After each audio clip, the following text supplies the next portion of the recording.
सोलापूर शहर जिल्ह्यामध्ये एकही बोगस शिक्षक नाही, अशी माहिती माध्यमिक शिक्षणाधिकारी सचिन जगताप यांनी दिली आहे। सोलापुरात एकही शिक्षक किंवा शिक्षकेतर कर्मचाऱ्यांची मान्यता बोगस नसल्याचं स्पष्टीकरण माध्यमिक शिक्षणाधिकारी सचिन जगताप यांनी दिलं आहे। नागपूरमध्ये बोगस शिक्षक मान्यतेचा प्रकार बाहेर आल्यानंतर अनेकांवर कारवाई झाली आहे। यापूर्वी सोलापूरच्या माध्यमिक शिक्षण विभागानं बोगस मान्यता दिल्याची तक्रार शिक्षक संघटनेनं केली होती।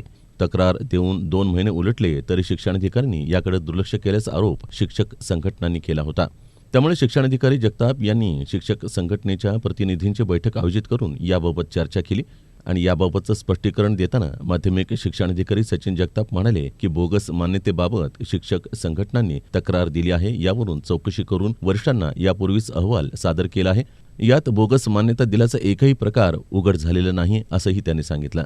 राज्यातील सर्व माध्यमिक शिक्षण विभागाचं कामकाज ऑनलाईन होणार आहे। सोलापूर माध्यमिक शिक्षण विभागानं कारभार ऑनलाईन करण्यासाठी यापूर्वीच तयारी केली आहे। जिल्हा परिषदेचे मुख्य कार्यकारी अधिकारी कुलदीप जंगम यांच्याकडे 4 कर्मचाऱ्यांची मागणी केली आहे। माध्यमिक शिक्षण विभागाचं कामकाज ऑनलाईन होण्यात सोलापूरचं कार्यालय राज्यात अग्रेसर ठरेल असा विश्वास शिक्षणाधिकारी जगताप यांनी व्यक्त केला आहे।